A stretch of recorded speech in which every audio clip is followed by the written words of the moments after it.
सावित्रीबाई फुले शिक्षण प्रसारक मंडल संचालित श्रावणलाल मोदी विद्यालय से मैं श्रीमती कड़वे एएस आज आपके सामने कक्षा 9वीं की हिंदी विषय लेकर प्रस्तुत हूँ। आज हम बिल्ली का बिलंगुड़ा ये लेसन नंबर 2 देखने जा रहे हैं। सबसे पहले हम पाठ की प्रस्तावना देखेंगे, उसके बाद लेखक परिचय, पाठ का परिचय और शब्दार्थ भी देखेंगे। हमारे आज के पाठ का नाम है बिल्ली का बिलंगुड़ा। इसके लेखक है राजेंद्र लाल हांडा जी। सबसे पहले लेखक परिचय लेंगे। राजेंद्र लाल हांडा जी एक जाने माने कथाकार हैं। आपकी रचनाएं पत्र पत्रिकाओं में सतत प्रकाशित होती रहती है। समसामयिक विषयों पर आपकी रचनाएं सामाजिक समस्याओं को उद्घाटित करती है। गद्य संबंधी जीवन की किसी घटना का रोचक प्रवाही वर्णन कहानी होती है। इसमें किसी सत्य का उद्घाटन होता है। हास्य कहानी में इसे हल्के फुल्के हंसी के अंदाज में प्रस्तुत किया जाता है। प्रस्तुत पाठ में लेखक हांडा जी ने हास्य के माध्यम से गलतफहमी के कारण उत्पन्न विशेष स्थितियों का वर्णन बड़े ही बेखूबी से किया है। आइए हम चलते हैं अपने पाठ की तरफ। बिल्ली का बिलंगुड़ा। एक समय था जब घरों में बिल्ली का आना जाना बुरा समझा जाता था, परंतु आजकल की परिस्थिति के कारण पुरानी विचारधारा और परंपरा एकदम घपले में पड़ गई है। वही विचार ठीक समझा जाता है जिसमें हमारा काम चले। पिछले दिनों हमारे घर में बहुत चूहे हो गए थे।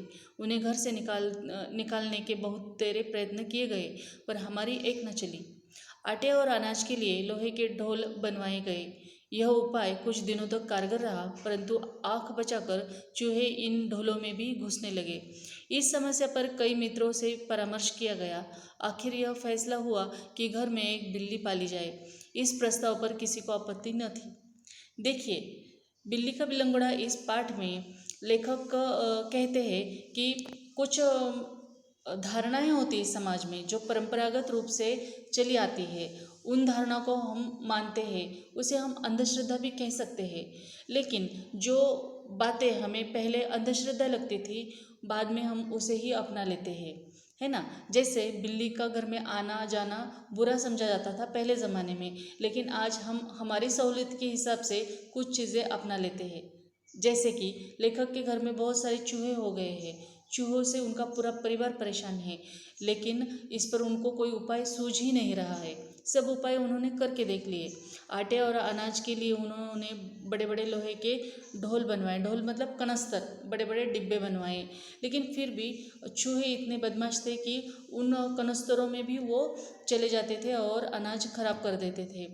इस समस्या की वजह से लेखक ने अपने मित्रों से भी काफ़ी परामर्श लिया। आखिरकार उनके दोस्तों ने उन्हें सुझाया कि घर में बिल्ली पाली जाए, उसकी वजह से चूहे भी खत्म हो जाएंगे। लेखक को भी यह सुझाव अच्छा लगा और उन्होंने अपने परिवार की अनुमति लेते हुए घर में बिल्ली पालने का प्रस्ताव सबने मान लिया। चुनांचे एक बिल्ली लाई गई। उसकी खूब खातिर होने लगी। कभी बच्चे दूध पिलाते, कभी रोटी देते। उसने विधिपूर्वक चूहों का सफाया शुरू कर दिया। अब यहाँ पर चुनांचे का मतलब है इसलिए लेखक ने बिल्ली घर में वो लेकर आए और उस बिल्ली की बहुत खातिरदारी सब लोग करने लगे। घर के जो बच्चे थे वो उसे दूध पिलाते, रोटी खिलाते, उसके आगे पीछे घूमते रहते। बिल्ली ने अब धीरे धीरे चूहों का सफाया शुरू कर दिया था। देखते ही देखते चूहे घर से गायब हो गए। सब लोग बड़े खुश हुए। बिल्ली प्रायतः सब लोगों की थाली से झूठन ही खाती, इसलिए हमें इसका कोई खर्च भी नहीं पड़ा। 2 महीने बाद वह समय आ गया जब हम चूहों को तो भूल गए और बिल्ली से तंग आ गए। हमने सोचा चूहे तो खाली अनाज ही खाते थे, कम से कम परेशान तो नहीं करते थे। यह बिल्ली खाने में भी कम नहीं और हमें तंग करने में भी कम नहीं। उसके प्रति हमारा व्यवहार बदल गया। देखिए, जब काम होता है तो हमारा रवैया अलग होता है, जब काम खत्म हो जाता है तो किसी के प्रति हमारा रवैया बदल जाता है। और यही चीज़ उस बिल्ली के बारे में लेखक से हुई है। लेखक अब बिल्ली से परेशान आ गए। उसका पूरा परिवार भी बिल्ली से तंग आ गया था, क्योंकि बिल्ली सबके थाली का झूठन खाती थी और चूहे तो ख़त्म हो गए थे। चूहे तो सिर्फ अनाज खाते थे, लेकिन ये हर जगह पर खाती रहती थी। इसका खाना भी बहुत ज़्यादा था। इस वजह से लेखक और उसका परिवार बिल्ली से तंग आ गए थे। अब वो उनको ये परेशानी थी कि अब इस बिल्ली से पीछा कैसे छुड़ाया जाए।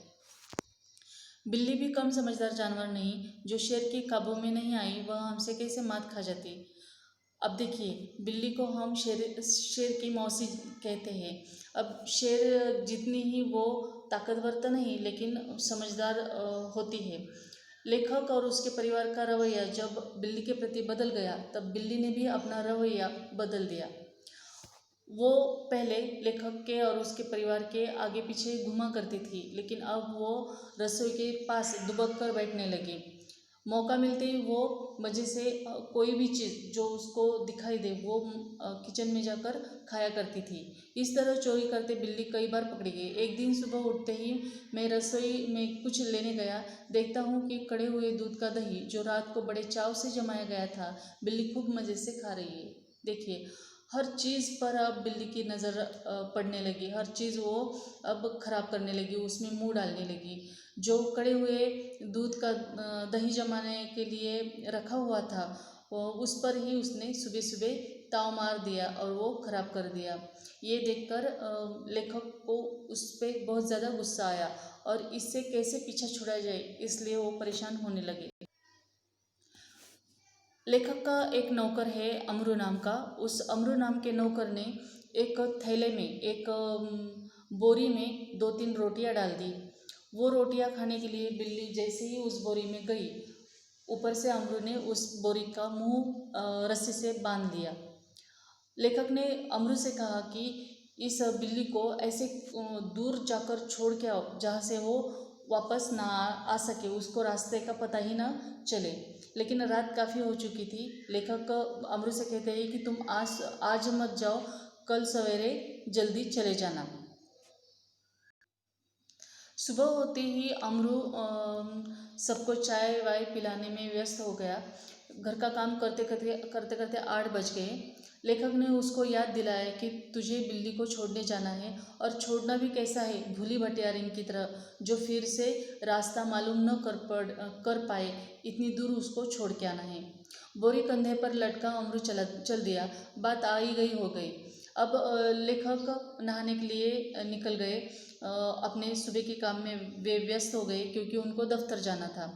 अब गुस्लखाने में जब उनको ज़ोर से शोर सुनाई दिया, तो तब लेखक एक गाना गुनगुना रहे थे, लेकिन शोर और अधिक बढ़ने लगा। यहाँ पर गुस्लखाने का मतलब है बाथरूम।